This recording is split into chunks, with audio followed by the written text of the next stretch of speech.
All right. Thank you so much, Sebastian. Appreciate it. Well, good afternoon, everybody. Whoop, whoop. Happy Wednesday. We made it. 2 more days, all right? Yay. I'm very excited to be with you all today. My name is Ruth Kaneko. I'm one of the financial educators here at BECU. Been in the financial industry for about 16 years now, right? I started when I was 10. You'll find that funny later. I borrowed that from Stacey.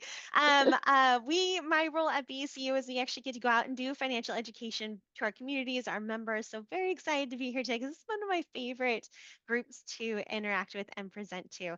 My coworker is actually on the line as well, Stacey Black. Stacey, do you want to introduce yourself? Yes, hello. My name is Stacy Black. I'm another financial educator at BECU. I'm gonna try to. I have a big cough. I shouldn't say little, but I'll try to mute it when I cough. But I'm thrilled to be here today.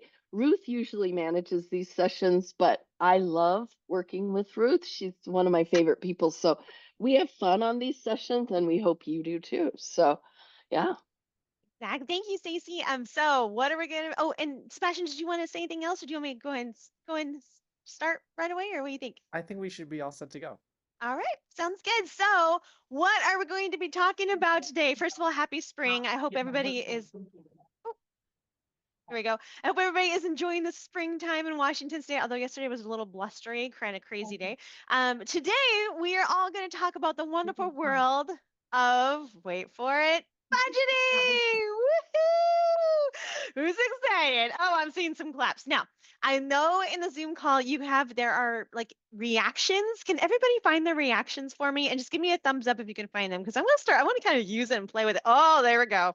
Oh, I'm seeing some thumbs up. Oh, I love it. Thank you very much. I love that. So we are going to kind of use those today. If you're like, I don't get it, or you can do like a little sad emoji or whatever you want to do, right? I love emojis. So yeah, today we're going to talk about money, manage your money, a practical guide to handling your spending, which seems very fitting for like the first kind of presentation for Financial Literacy Month or Financial Capabilities Month, right? So let's kind of jump right in. For those of you who are, well, let me say this. Whenever we do this presentation, there are always, a wide range of people doing these, coming and attending these presentations from people who are maybe they're brand new to budgeting. Maybe you are just starting out. You're like, I don't know much about it. I put money in my account, but towards the end of the month, I'm taking that money out, right? Wherever you're at, or maybe you are a born budgeter. Oh, yes, there are born budgeters. I can tell there's probably going to be a couple people on this call. Where are my Excel spreadsheet people? We'll talk about this in a second. There's always a couple people who are born budgeters and who are fantastic at it. Like they just breathe it. They know how to do it since they were born. So maybe that's you. So you're going to maybe get some new tips today. So we're going to talk about a lot of different things, but I'm also going to ask you all a lot of questions. Speaking of questions, and let me go back a little bit. So today, of course, we're going to talk about budgeting. Now, again, budgeting is a big topic. We're going to talk about a lot of different things today. If you have any questions, let me know in the Q&A or the chat. We will love to get those questions for you. Stacey's going to kind of monitor that as well. So let's kind of dive right in here today. And here we go. So my first question to you all, because we're talking about budgeting today, and you're going to hear me use the word spending plan as well, because sometimes the word budget can sometimes be daunting, right? The word budget to me felt like a diet. And I know when I tried a diet, it was like, oh, a diet told me I couldn't eat the foods I wanted to eat. And when I first started budgeting was like, oh, budgeting tells me I can't buy the stuff I wanted to buy. So in my mind, I had to switch that kind of on its head, kind of turn that idea around in my head and think, okay, a budget is actually going to help me to really figure out how can I make my money work for me, right? How can I make this whole concept of I got my money coming in, I got my money coming out, I got my bills and everything like that, but how can I make it actually be more productive in my life to help me instead of being just money gets me where I need to go. But we want your money to get you where you want to go. Okay. So let's kind of jump into that. So, first question to you all is this: if you could change one thing about your spending habit, what would it be? And I want you to tell me let's see, we'll go chat. Tell me in the chat, what is one thing you would change about your spending habit? I love this. Less Uber Eats, less convenience spending. Oh, buying food on campus, DoorDash. Oh my gosh, y'all are speaking to my heart. It's so true. I like the Oh, one that says teenagers. Like that's all that teenage. needs to be said. That's all that needs to be said. Seriously. Oh my gosh, they cost so much money. Less Amazon purchases, but it's so convenient. Oh my gosh, I love that. Anything and everything. Mm. Oh, yes, credit card debt.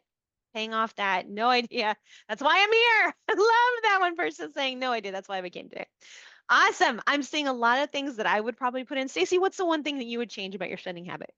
I thought you were gonna catch me. I was taking a drink of my Uh, Monster Energy drink. That's the thing. Like it adds up, and I added it up, and it was depressing. So I'm cutting back.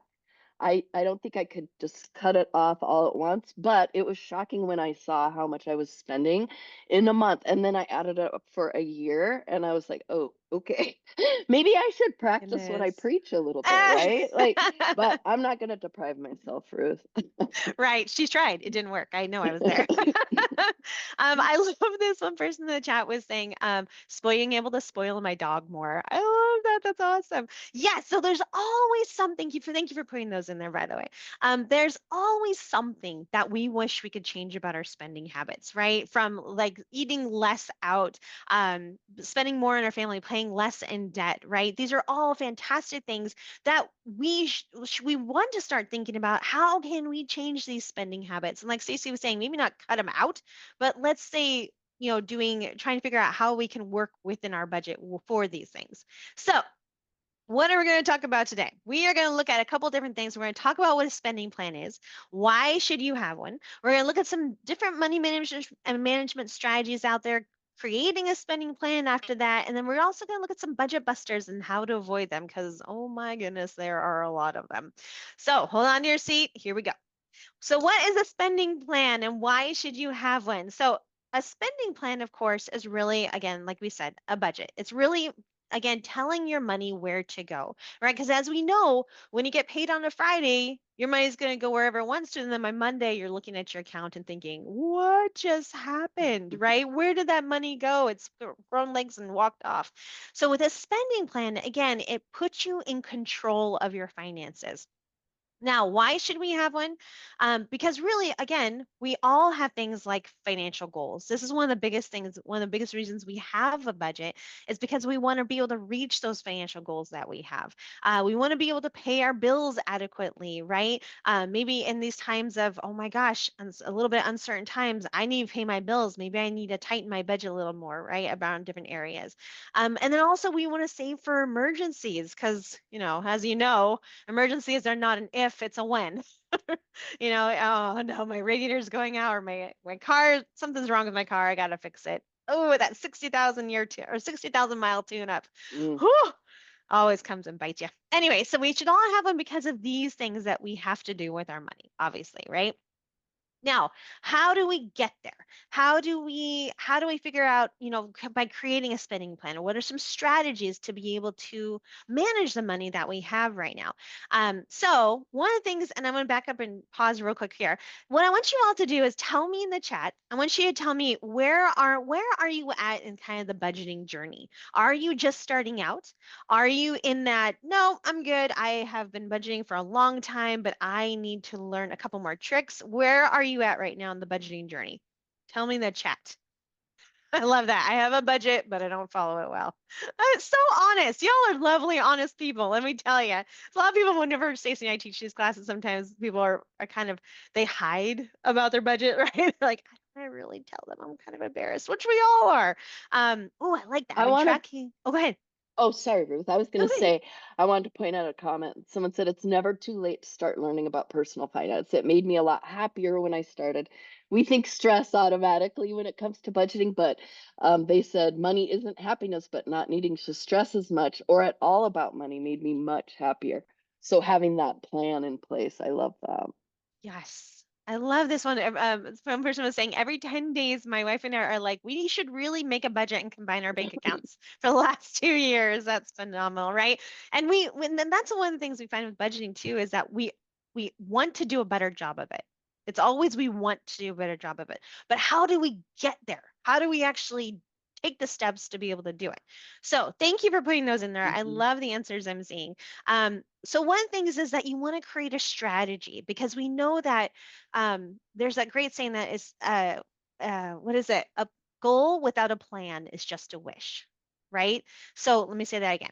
A goal without a plan is just a wish. If we have a goal and we don't put a plan around it, it's just kind of someday it might happen. Instead of, you know what, we're going to put a strategy behind this so that we can actually make it happen. Nice. So let's kind of look at some money management strategies, some of the most popular ones we've seen out there that might be helpful for you, because I saw a lot of people in the chat are just really starting out with budgeting or want to be able to create one. So one of the most popular strategies we see out there, and one of the simplest budgeting techniques, is actually called the 50-30-20 rule. This is one of those budgets where you can actually just, you take your income and you just break it down to 50% of it goes to wants. I'm sorry. Oh, sorry. Caught me there. 50% of it goes to needs. I was in Costco the other day. You're going to have to forgive me. Although I did, and I hope you all will agree with this. Like, you know, when you go into Costco, and I was walking around and I saw this beautiful, like 100 piece paper plate set. It was a spring collection, you know, super cute plates with the flowers and everything. And I'm like, I literally stood there in my hand. They're in my hand. I thought, I literally said, is this a need or a want? Oh, it's a want. All right, so I put it back, right? But with the 50-30-20 rule, 50% goes to needs, 30% goes to wants, and then 20% goes to savings and debt payment. Although one person in a class before was asking me, hey, what if you live in Seattle and rent prices are going up? It's going to be more like, 60, 20, 30, 10, right? So sometimes you may have to adjust it, but this is a really good one to kind of keep in mind. Another strategy out there, and Stacey actually turned me on to this one, is called the envelope system. And there's actually a QR code at the bottom right that you can actually go to our website and kind of look at what this is. The envelope system is basically, I remember, Stacey, you would tell me that you had like 10 different envelopes and you wrote on them vacation, car, groceries. What else? What other ones did you Yeah. have in there? Well, this was right after I got divorced, and that was a long time ago. But I knew, like, people are saying in the chat, things change, right? And sometimes we need Oh, to get our footing. So that's what I did. Everything. And then when I went to the grocery store, I had my grocery money, and that's it. So I was not able to overspend. I'd find a way, I'm sure. But the idea is you're very aware of how much you're spending in each category. I do this every once in a while just to get myself back on track and really take a good look at what I'm doing. yeah, definitely. And you can do this a couple of different ways. This strategy is great because you can pull the money out of your account, actually have cash, put it in, like, grab some envelopes, write on their groceries, entertainment, and then you have to budget for each specific category for each of the envelopes, right? So if you put in a specific amount of money for entertainment, and then for that month, that's how much you have to spend. And you can't, if you're done with that envelope, you're done with that envelope. There's no more money in it, right? So And this is a good one to do. Yeah. sorry, Ruth, there's a question. Yeah. Is this similar to the zero-based budgeting? And Ruth's going to talk about zero-based budgeting. This can, I mean, it's the same concept, but really this can be used with any of the methods that Ruth's going to talk about. I just like, again, to get every year, every January, I know people who do this just to get a clear picture. Yeah, Mhm. so it works with all of these Yep. methods Ruth's going to talk about.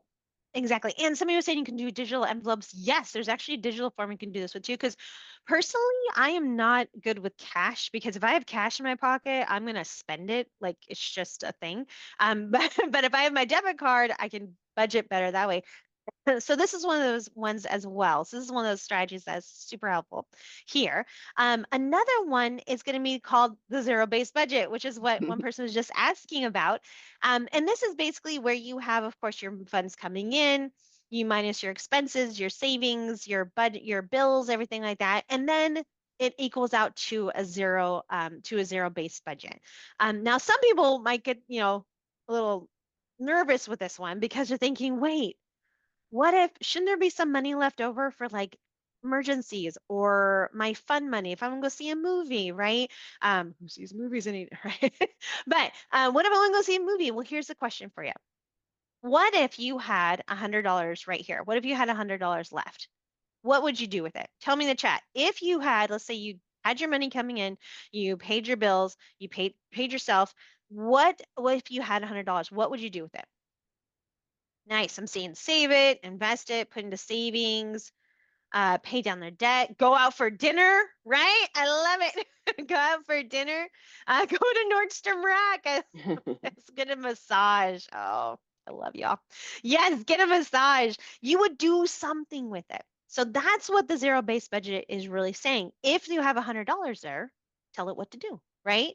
If you want to get a massage, put this money towards for me, I actually have about 10 different savings accounts. This is how I budget.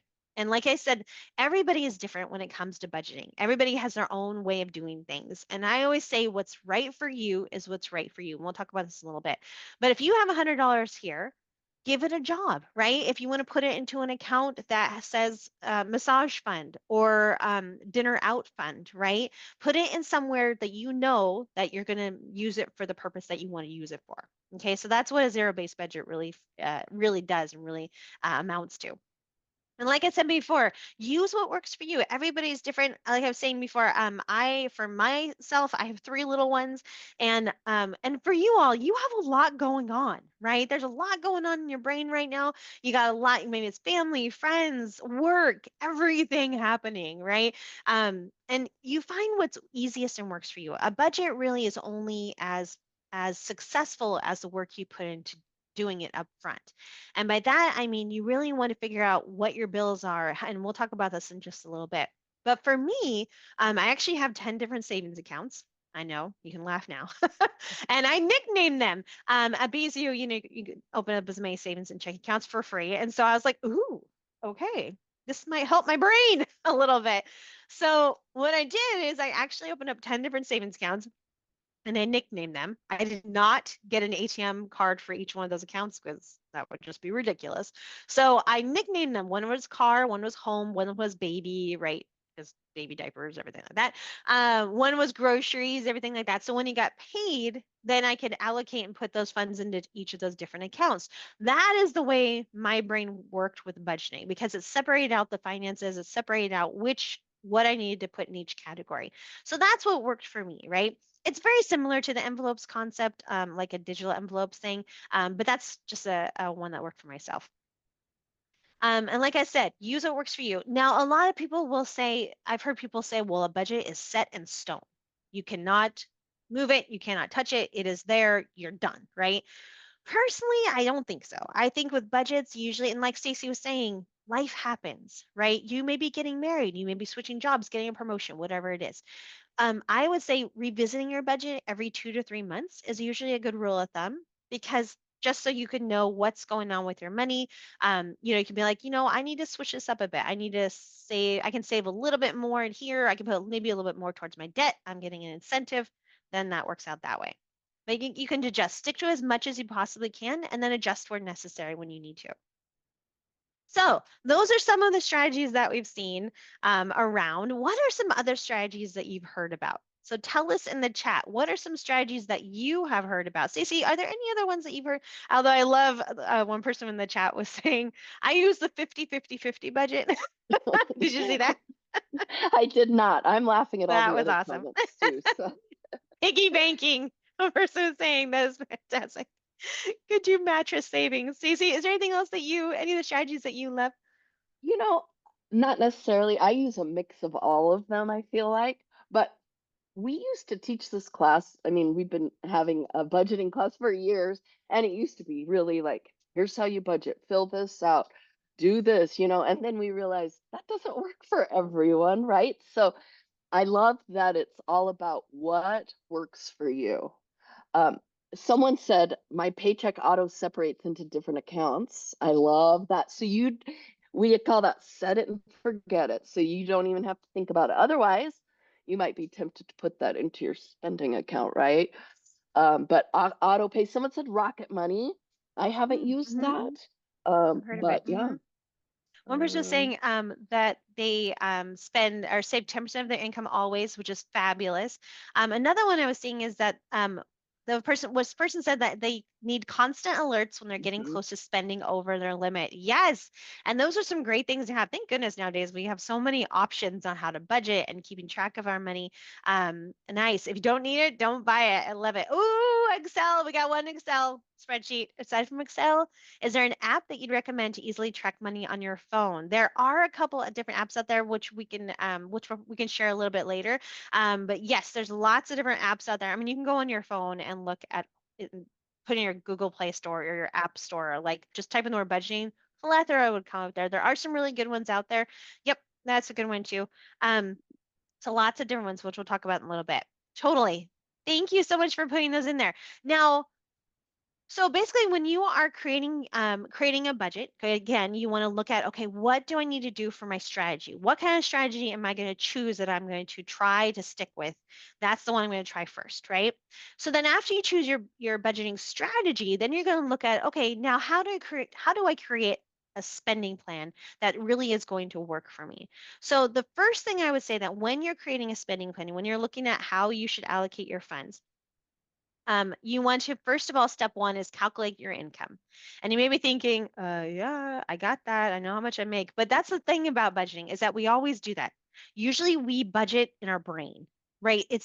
I cannot tell you 9 times out of 10, whenever I teach this class, people will always say, yeah, I budget. I know how much is in, I know how much I'm getting. I know, but they don't write it down. There's no kind of strategy behind it. And I can guarantee you that by writing things down, it's actually they say that if you write things down, it's actually more apt to be successful. Like for instance, with your financial goals, it's more successful if you write them down, get them out of your brain onto paper or onto your phone, whatever you need to do. But when you calculate your income, a lot of times if you are on get your paycheck monthly or biweekly, that's of course easier to budget for. If Although you are maybe a person who gets paychecks or on commission, or maybe you are working off of things like tips, right? And your budget or your income is fluctuates. It's not always consistent. I would say if you are in that camp, a good rule of thumb is to kind of average your income over 2 months, and then you can kind of get a good idea of where you're spending, or I'm sorry, where your income is. So then you can really set up a healthy budget. So step number one, of course, is calculating your income. Step number two, of course, is setting realistic savings goals. Whoop, whoop, my favorite one. Pay yourself first. Everybody say it with me. I can't hear you, but say it. Pay Pay yourself yourself first. first. Thank you, See, I Stacy. saw. Woo! Paying yourself first. What does that mean? What does paying yourself first mean? Um, Paying yourself first is definitely one of those things I highly recommend that you do. What this means is that, first of all, you are worth it. You are a fantastic person. Treat yourself. I love that. I love this. Good percentage of saving, like putting money away for yourself, is like 10 to 30% of your income. That's typically a good rule of thought, a good school of thought. 10 to 30% of your income put towards savings. And when we say pay yourself first, we really mean as soon as you get money or income, you take that 10 to 20, 30%, whatever you're taking, putting it into that savings account for yourself. Why do you think it's a good idea to put money into your savings before you pay your bills, to budget for your savings, how much you can actually put in there before you pay your bills? Because what usually happens after you pay your bills? Is it likely that you're going to put money into savings after you pay your bills?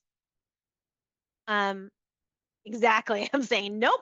Nope. Because what usually happens is we pay bills, right? Out of sight. Exactly. Sometimes we may put into savings, but usually what happens is we get money or we get our check, we pay our bills, we do the things we want to do with it. And then we're like, oh, I forgot to put money into savings. So here's the thing with savings: paying yourself first, treating it like a bill, right?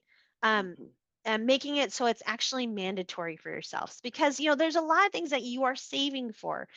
It's that rainy day fund, things like that. Maybe for your financial goals that we have, right? Stacey, what is something that you would say here in terms of paying yourself first? Well, there's some questions coming in, Yeah. so I'm gonna, and I'm still laughing at some of the comments. But people are asking, is this off of gross or net? Mm. And does retirement fund count as savings? Oh, go ahead. Okay, Everybody go. it is I know off a good of answer. gross typically, Or net. and Net. net, sorry. Sorry. And no, I've well, someone else asked if you have savings come off of your paycheck, will that be included in 20%?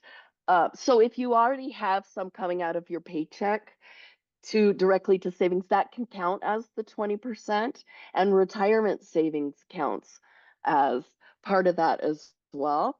And you have to decide how much it makes me comfortable in my savings account, right? For emergency type situations. So, um, yes, I'm just fielding through all these questions. Oh, so many great questions. Thank you, Stacey. So before spending, pay yourself first. And again, like I said, everybody is doing it for some reason. Let's say, for instance, that you are one of your goals, one of your savings goals, is to take a vacation, right? And you're like, I need a vacation. Who in this webinar needs a vacation? Everybody on this call does, right? We need to take a vacation for yourself, treat yourself a little bit. And a lot of times, we want to go on vacation as one of the financial goals we see a lot of times. And unfortunately, in this country, I see that most of the time we put our vacations on our credit card. And what happens with that? We usually get ourselves in debt. We are paying on that credit card 5 years long after that vacation has been, is done. And we have to pay on that credit card and pay it back. And now that $3,000 vacation has now cost us $5,000 on because of interest and fees and everything like that. So one of the things I recommend, of course, let's say you want to take a vacation, and let's say you are choosing to do that in 8 months. In 8 months, I'm going to take myself on vacation, right? And let's say want to come up with, like, let's say it's $5,000 for vacation. So you want to put aside 375. My math might be wrong on this one, but $375 a month is how much you're going to need to put aside to be able to come up with that money for your vacation, right? So the one thing you want to do is definitely is figuring out, okay, this is how much I need to put aside for my savings goal, my financial goal. Take a vacation, and this is how much I want to set aside so that I can make that goal a reality. So it's not just someday I want to take a vacation or someday I want to do this, but making your goals a reality. So my next question to you all is, what are your financial goals? Tell me in the chat. What are your financial goals? I want to see some of yours. Stacy and I actually had a very similar situation, which is cracks me up.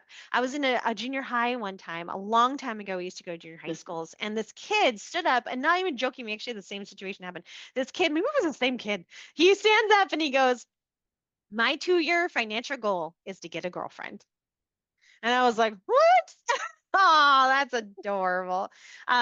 It was very sweet. All the girls in the class were like, "Oh," all the boys in the class were like, "What is he talking about?" And I And said, why "Sweetie, 2 years, Ruth? Two right, years? right, 2 I don't years. know. I know. I A actually lot of asked him about planning. that. I said, seriously, I said, honey, I don't know if you, first of all, I don't know if that's a financial goal, right? To get a girlfriend. He said, you want to bet? You got to pay for the dates. You got to pay for the gas to get to the dates. You got to pay for, I was like, oh, yeah, okay, I can kind of see that. I said, but you sure don't want to make that like a 2-year or 2-month financial goal or 3 months maybe? He said, oh, no. In 2 years, I'll be ready, right? Ironically, I totally saw this kid, like it was probably about 3 years after that at an event we did for high school students. And I said, "So how'd that work out for you?" And he goes, "Work like a charm."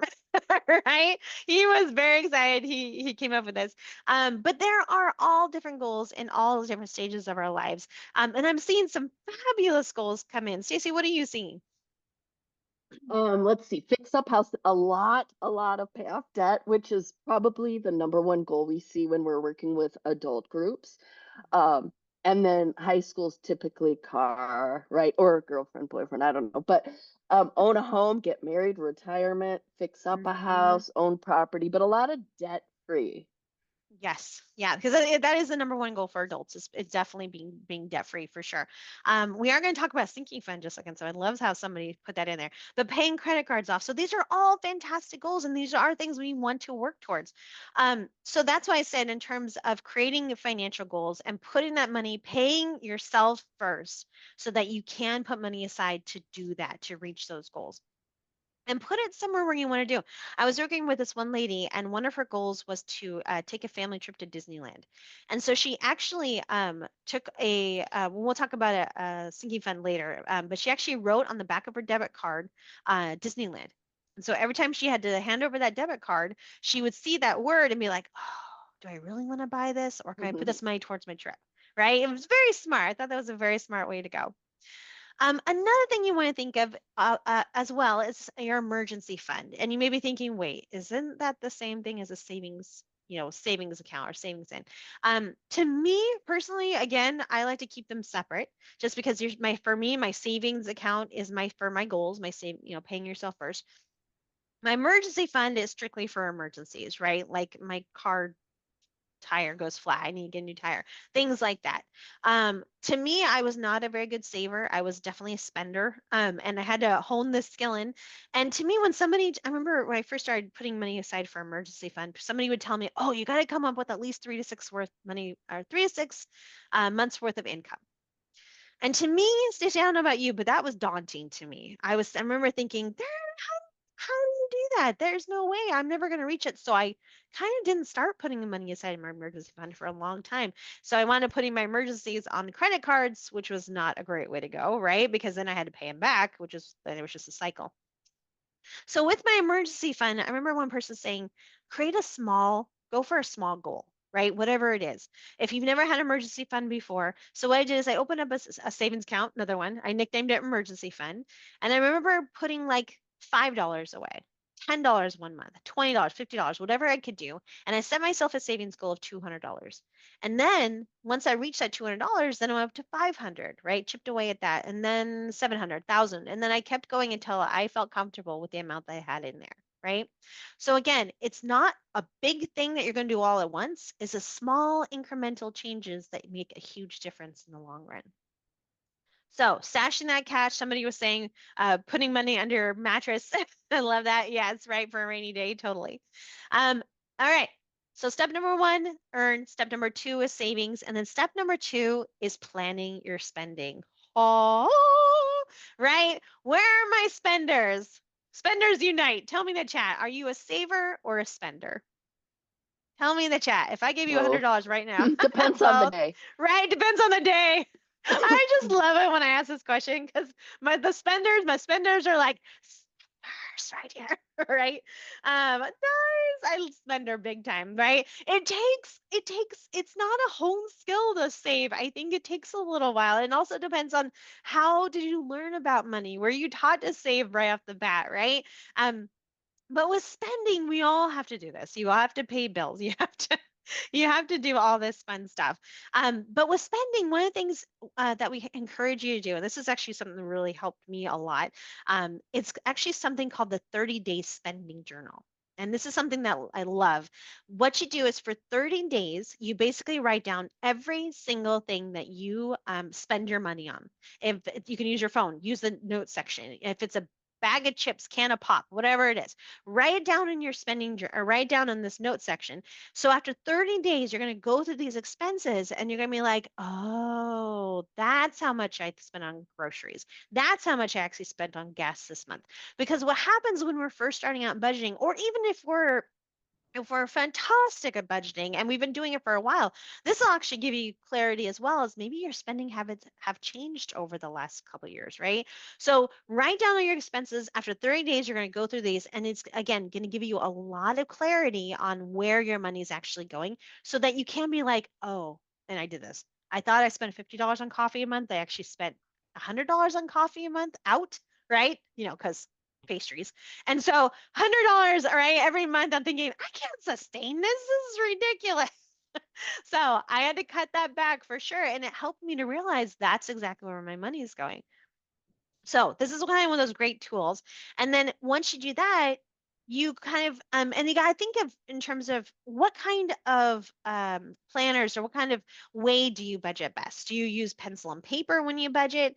Do you use your digital? Like some people love Excel spreadsheets. Some people were talking about things like of course, apps, lots of different budgeting apps out there, like envelopes, YNAB's a good one. But there's lots of other apps out there, digital. So it just depends on what kind of the way that you budget too. And everybody's different. I know, Stacy, you use a mixture, right? Yeah, well, I tried to become more modern and go digital. Seriously, like I was like, I'm doing this. It didn't work for me, so I went back to paper. Honestly, that is what has worked for me. So I tried. Yep. But Ruth, That's I good. did That's want. good. There are a couple comments coming in about, and I know you're going to talk more about this, Yeah. but What about people, and we get this quite a bit, what about people who are living paycheck to paycheck? And we're talking about save 20 to 30%, like that can be kind of depressing, right? Like I Oh, can't yeah. save anything. And you mentioned that a bit, but we have resources if you're a BECU member. We have something called the Financial Health Check, and it's a free service where folks from our department, actually, our colleagues, will sit down in a phone call with you or a virtual appointment and talk about specific small steps you can take to make a difference. It's all about, we call it micro savings now, right? It's all about the small things you can do.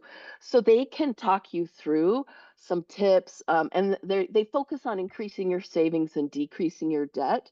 And I will also say, check with your financial institution as well. They may have something available, but we're going to give our emails at the end too. So if you have specific questions, you can reach out and we can give you more resources.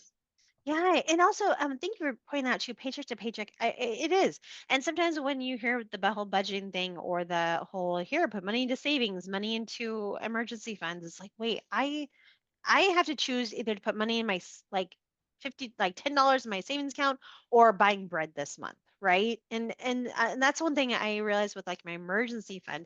um I sometimes couldn't put money into it. I was like, can I put $5 in my emergency this fund this month? Nope. I gotta eat. I gotta buy some bread. I gotta buy some cereal, right? And that's okay to do. What we're saying is try to do what you can, even if it's $1 a month, putting something in that emergency fund just in case something does happen. Yeah. So this is AC. Thank you so much for bringing that up. Appreciate it.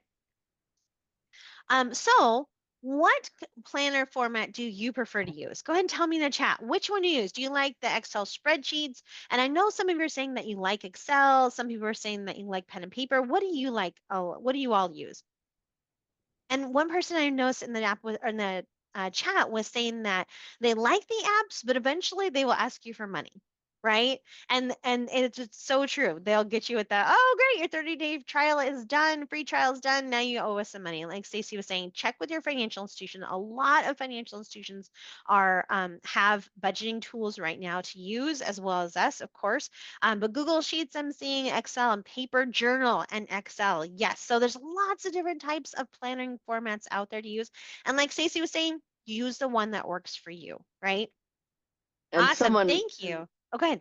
someone mentioned they try one and then it doesn't work for them. Like, see, that's what I did when I was trying to go digital. And yeah, I just went back to paper. But Yeah. I love that people share in the chat what works for them and maybe why. Like, because I'm very meticulous and I want to check off list, this app is great for me. Mhm. That's how I find what works best sometimes is just word of mouth, right?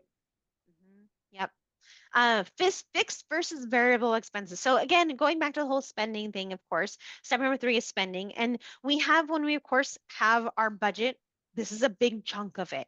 Having other things that our bills, things that we spend our money on. And typically when we have expenses, they're typically in two different categories. They're going to be in like things like your fixed versus your variable.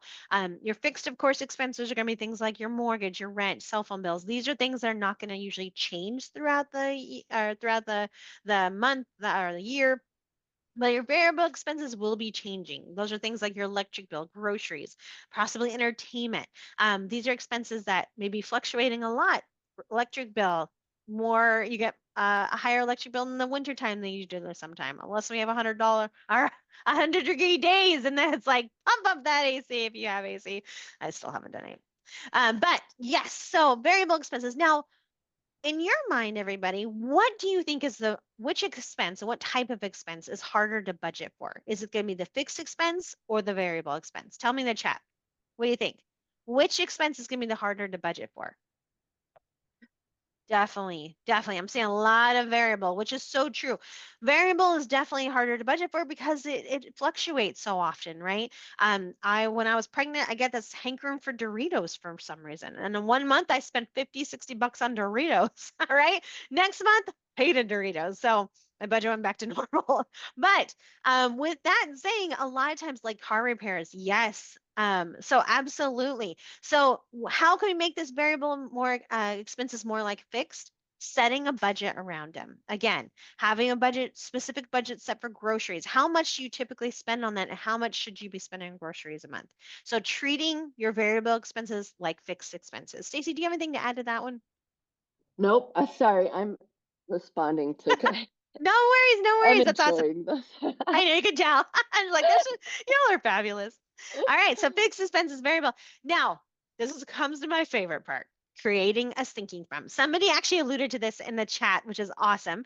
What is a sinking fund, you may ask? Well, pretty much exactly what it sounds like. If you have your finances, you have your expenses, your variable expenses, your fixed expenses, but then you have things that could sink your budget. And these are things that we'll talk about are things like that you may not spend money on every single month. These are expenses that may pop up every once a year or twice a year. Things like your car tabs. If you drive in the state of Washington, you know that you have to, renew your registration every single year. And you know that they come around maybe in February, whatever month it is for you. And you know it's going to be coming around, but do you budget for it? A lot of times we don't, and we just kind of figure it out when it gets here. The $300, tabs they have to renew now, and we're thinking, oh no, why didn't I budget for this, right? Things like yearly subscriptions, insurance, vacations, gifts. Who on this call has a birthday? Raise your hand. Find your reactions. Raise your hand if you have a birthday. All right, everybody has a birthday. Raise your hand if you know somebody with a birthday. Nice. Now keep your hands raised if you budget for that person to buy them a gift for their birthday. And the hands went down. You should see it on my end. You go, then the hands are down. Right? We know our sister's birthday is coming up in January. We know it's not going to change, right? Her birthday's not going to all of a sudden be in September when we have a little more money to work with. But for some reason, we don't put money towards that. Or we don't figure it out. So this is what a sinking fund is for. What you can do, and I love this idea, is when somebody showed me this, is that one idea is to actually set up a different checking account. Like you have your savings account, your checking account, and then you can actually set up a different checking account. And again, check and see, make sure it's free at your financial institution. You can open up a separate checking account, nickname it sinking fund, and you can get actually a separate debit card for that account. And then I had one person, they would write on the back of that card sinking fund, so they knew which card they're pulling out, right? And then every month you would set up an automatic transfer to go from your regular checking account to the sinking fund checking account. So you have money in there set aside. So when your son's birthday comes around, which debit card are you going to pull out? Your regular checking account card or your sinking fund card, right? The sinking fund card, because you've figured how much you need to put aside into that account to be able to afford all these expenses that may sink your budget. I love this idea. It's super helpful. Again, it kind of creates that separation of your expenses a little bit, which is nice. So that you can be like, okay, I got this. These are this expenses. I'm not going to touch this card until I need to use it for those expenses.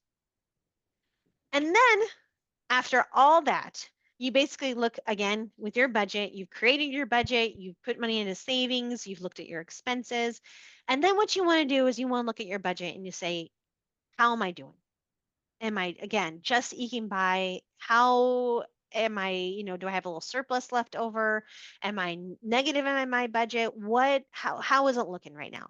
And then you want to think to yourself, how can I make some cutbacks? If you're just on that skating on the edge, if you're living, paycheck to paycheck, if you're thinking, I'm just making it, but if something happens, if my dog needs broke their foot or something like that. I don't know why I saw that. That if something happens to my dog, I'm sunk, right? My budget's gonna go out the window. So you gotta think to yourself, if you're just making it, if you need to make some cutbacks, this is a great time to do that. Look at your budget. A lot of times there are two schools of thought when you have finances, right? If you are just eking by, a lot of people say, well, you can either increase your income or it can decrease your spending, right? Increasing your income can be things like getting a side gig, driving for DoorDash or Uber Eats on the weekends, right? Making a little bit extra income. Or maybe you're decreasing your spending is a little easier. Sometimes, a lot of times, decreasing your spending tends to be the one that wins out with a lot of people because it's something we can control more usually than increasing your income. Maybe you just don't have enough time to do that. So when we're making cutbacks, I would say cutting back, not out, is really the key. Because like Stacey was saying with her energy drinks, cutting out Usually doesn't work. And usually we just go right back to it and then we spend even more money on it. So here's some keys for cutting back. Look at your goals. Focus on your goals. You all had some fabulous goals. Paying off your credit card debt, paying off your car so you can have the extra money coming in, right? Putting away for retirement, putting a down payment for a house. Focus on what your goals are because your goals are what's going to drive and really set up and propel your budget. Okay. So looking at your goals, where can I make some cutbacks? So maybe I can eke out a little bit more, spend a little less here, turn off my, my lights, whatever I need to do. What are some cutbacks I can make so that I can make this goal a reality? And Ruth, real quick, Yeah, go in ahead. the chat, when we were talking about the dog breaking Oh, its foot or whatever, but no, there were a lot of comments in the chat about like how expensive veterinary care is. And someone said they spent the weekend shifting around their budgets so they could oh get my pet goodness. insurance to help with those bills. I used to, well, I still do, but I had a dog who had a medical need, and I would think of it as a monthly bill and I had, her name was Noodles, and I had an account that I named Noodles, and I put money in there every single month as if it was a bill, so that when something happened, I was somewhat ready for it. So, yeah, I just want to share that. Nice. I love that. No, no, seriously, especially with pets, they cost a lot of money and something eventually may happen, right? So you need to be ready for it. Exactly. So that's actually another question I have for you all is what creative ideas do you have for cutting back? Tell us in the chat because I love this part of this of the webinar because we always get some really great ideas from you all. And I noticed some are already coming in, right? One person was saying I have a gift charity category that I put in a little every month, and then spend it all in December. Nice. I love I feel like there's a little negativity too. There's food at home. I don't know. I'm just kidding. it. You haven't tried my cooking, Her tater tot casserole is right? legendary, peoples. Hello. Legendary. Oh, I like that. Cut back on lights, water usage, thrift shopping. Yes. Less coffee trips. It hurts. Um, this one I know for me, this one hurt a lot, but it makes a huge difference. So you know what? There's a merchant that we all know and love that we've actually somebody has mentioned quite a few times, where you can actually buy something on your phone and it may show up your door 2 hours later. You know, Amazon. We all know and love it. This is one of those things that actually helped a lot.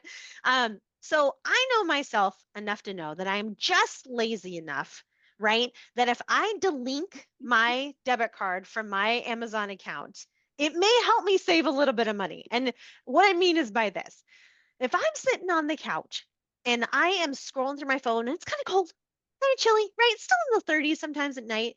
And I'm like, oh, I need some socks. My feet are frozen. I need to get some, ooh. And I'm scrolling through Amazon. I'm like, ooh, wool socks. I need some wool socks. This is going to be good. This is going to be like, ooh, Scottish, like wool socks. Ooh. And so I'm thinking, oh, $20 for wool socks. Well, that must be really good. So I'm putting this in my cart, right? And I'm about ready to check out. And all of a sudden it says, oh, you need to put in your debit card number, right? And so I am just lazy enough that if my purse is hanging on the door 20 feet away, that I am not going to walk over, get into my purse, get my wallet, open it up, grab my debit card, put those 16 digits in, and then click checkout. There's no way. You know what I'm going to say? I'm too tired. I don't need those socks. I'm fine. I got socks at home. We're fine. Right? I know myself. So I should save myself $20. It makes a huge difference. Making it hard on yourself, making it, hard on yourself to spend is actually something that helped me a lot. And I know it's helped a lot of other people for sure. Another thing, if you're into, if you're having a hard time, like for instance, if you want to put more money into savings, but you're what like me, like I was, that you put money into savings and then you just pull it right back out at the end of the month, make it hard on yourself. I know people who have gone to other banks, credit unions on the other side of town where they open up a savings account. They don't get a debit card or ATM card for that account. And they just set up automatic transfers from their traditional checking to that far away financial institution so that they put $10 away every single month, whatever it is. And it's out of sight, out of mind. But then after, 10 months, they have a nice little chunk of change saved up for themselves. So making it, being creative, getting creative in terms of cutting back and saving is a really great idea too. A couple of other things someone Yeah. mentioned, and I love this. They reduced the size of their garbage can, and it Oh, saved money. yes. it's not like the garbage company is going to say, hey, you're not using, you know, you could save money, or Verizon or your cell phone company isn't going to call you and say, you're not using all of your minutes, right? It's up to us as consumers to do the work. And I do this every Yeah. January. And Ruth, when you said check in every couple months, I probably should do it more often, but just check like every budget line item. Is there any way I can cut back? I love, someone said they're rotating their streaming services. That's a great tip. Oh, I love Yeah. that. I Hmm. love that. And check your streaming services. Check if you're not using them. You know, if you haven't watched them in like a month, you probably don't need them, right? Check on things you actually need. Like Stacey was saying, perfect segue. Review regularly, looking at your budget, saying, how can I, you know, where can I cut back at this month, or do I really need that? Like Stacey was saying, one of the biggest things, and we'll talk about this in a little bit, but consumer products, like for instance, I knew this one guy. He came to one of our webinars and he said that he put a ticker on his phone for every 3 months, and he would call up like his cell phone service provider, his car insurance provider, and he would ask them, he said, are there any advantages, discounts I could take advantage of? And he said it was about 20, 80%. So like 80% of the time they said no, but 20% of the time he said they said yes. And it wasn't a big savings, but it was like $5 here or $10 here or $2 here. And he said it made a little bit of a difference to have that money, being able to save a little bit of, about a little bit of money for his budget. So, like Stacey was saying, they're not going to call you up. Your cell phone provider is not going to call you up and be like, "Hey, you want to take advantage of this deal?" No, no, no. You have to be your own advocate in this because you make them work for your business too. It's very important.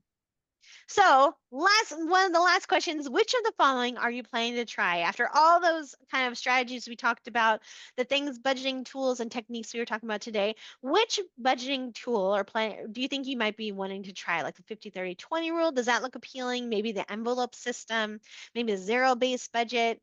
What are we seeing, Stacey? What are some things that you're seeing? Digital envelopes and 50, 30, 20, the 30-day spending journal, lots of envelopes. Oh, nice. Oh, Um, I'm seeing sinking fund too. That's great. yep, That's sinking great. fund. Yeah, I'm telling you, that spending journal, huge. It gives you a lot of clarity. Nice, nice. Well, good. I'm glad that is definitely something you might be trying. And again, if it doesn't work for you, try on to something else and see if that works for you. All right. I know we're coming up on time, so we're going to talk about real quick some 4 budget busters and how to avoid them. Whoop, whoop. Are you ready? Hold on to your seats. I know. Number 1, celebrations and holidays. This is huge. If you are celebrating, right, any type of holidays, if you are a birthday fanatic like myself, we are birthday freaks here at my house, and I will do birthday breakfasts and birthday dinners. And on average, I was realizing that the average person spends about $2,750 a year on these types of holidays and celebrations. And that's a lot of money. That's a big chunk of change right there, right? So not planning for these is something that can get you into a lot of trouble with your budget. I know for myself, oh my goodness, so thankful to find dollar stores. When I remember when I found those, I was like, oh, you mean I can get tablecloths for $1 and not $5.99? I A think I dollar stocked up. fifty A now. dollar fifty. I know it's no longer the dollar Whatever it store. is. $1.20. But yeah, so celebrations and holidays, other unplanned expenses, things like periodic expenses, emergency, late fees. I ran into this when my son, he was had a lot of medical issues, and oh my goodness, medical bills, right? Let's just talk about that for a year. Medical bills coming at you, all these different little bills for every little thing, can make a huge dent in your budget. So those are definitely unplanned expenses that you don't think is going to happen. If you have kids, summer camps, right? Lots of summer camps out there. Things and they cost a mint. Kids things are no longer free. Sports fees, back to school supplies for kids. These are different expenses. And then unrealistic line items. These again are things where you maybe, and I think unrealistic line items, like for instance, Stacey, how do you think about these? The unrealistic line Well, items. we used to have a little student run credit union in a Mm, local high school, and I worked with these students every day. And there was a group of 3 young ladies who were going to get an apartment together. And I told them, create a budget. And they really wanted to move out. So they started running out of money. And at the end, they were like, gas, $50 a month. And I was like, you're not being realistic. You're just trying to make it work. And it's not going to work. And you're going to struggle in the future. So I think we play mind games with ourselves sometimes. And someone in the chat at one point said it really is about behaviors, right?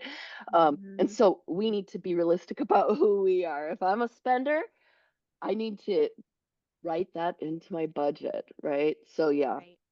Yeah, exactly. And they say that financial management is actually 20% knowledge and 80% behavior. So really, you can come to all these classes that you want to, but unless you change the behavior about around our spending and saving, that's where it's going to make the big difference. Yeah, thank you for saying that, Stacey. Appreciate it. Next up, real quick, on lack of adjusting in, like we were talking about, insurance policies. One of the things we find too, those big ticket items like insurance, car insurance, things like that. Um, just because you are a Gold Star member with your car insurance company and you've been with them for 10 years does not mean you're getting the best rate. Not mean you're getting paying the best premium out there. I would say again, shop around for these things that you may be thinking, oh yeah, I'm going with them for a while. I'm good, no problem. This is one of those things you want to shop around again. Be your own advocate. Make them buy for your business. All right. So I know Stacey's been answering a lot of questions in the chat. Here's a couple different resources for you. So we actually just started our department, our group, just created these things. They're bite-sized learning, financial education learnings. If you want to go to this QR code, they're on YouTube right now, and there's some fantastic little mini learning modules that you can do. One's on like living paycheck to paycheck, emergency savings or pay down debt, things like that. Check them out. They're super helpful. And they're great little, just, I think they're 3 minutes long each and really great on a whole bunch of plethora of topics for you too. Like Stacey was saying, we also have a lot of different resources on becu.org, the financial health checks, Zogo, which I'll talk about in just a second. We've got lots of different free seminars and webinars for community members and members to take advantage of. So check those out too. If you go to this QR code, it goes to our website right away. And then also credit and debt counseling. If you are a BC member, we actually pick up the tab for you to talk with somebody called oh my goodness, I'm losing the thing. Um, Credit and debt counseling. Stacey, what is the group we partner with? A green path. Greenbat, thank Yeah. you. Greenbat, thank you very much. We partner with them to be able to talk with our members one-on-one about setting up debt management plans and all that fun stuff. So definitely check out our website. Lots of tools for you and resources there as well. And Zogo actually is a great one too. It's actually an app-based game that you can actually download and play for gift cards and things like that. It's totally free to play as well. And there was So, a question okay. in the chat I thought Yeah. was a great question about grocery prices. Like, is there somewhere you can go to see how much you should be spending? There are a lot of different calculators online. The USDA, and I was trying to pull up the website, but they have information. It's not necessarily a calculator, but it gives information about spending based on family. I mean, there's so many different variables there. So I'll put that in the chat if I can find it. Awesome. Thank you so much, Stacey. I love the chat, the things we're getting comments too. Um, Perfect. Well, thank you so much. I know that was a lot of information, so I'm going to put my email up here as well as Stacey will put her email in the chat. If you ever have any questions or anything like that, feel free to contact us about budgeting, about any of the information we talked about today. We would also love your feedback. I hope that was helpful. I hope you got some good tips and tools today about budgeting. If you're new to it or if you're a seasoned budgeter, I hope that was helpful for you. If you wouldn't mind we'd love to get your feedback on how this presentation went. If you want to learn about more things, you can let us know in the feedback here as well.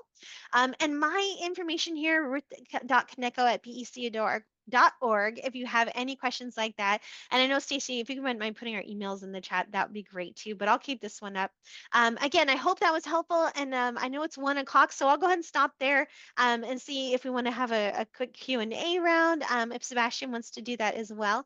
But again, I hope that was very helpful for you all. But let me know any questions that you have too, and we'll keep those coming for a little bit. And I know there were a lot of questions I didn't get to. They're going so fast, right? So definitely email us if you have specific questions. And I put both of our emails in the chat. Also, I put a link for that QR code in case you'd rather click the link. But yeah, I have learned so much just from the chat. I've gotten great tips as well, so I'm Yes. excited. Perfect.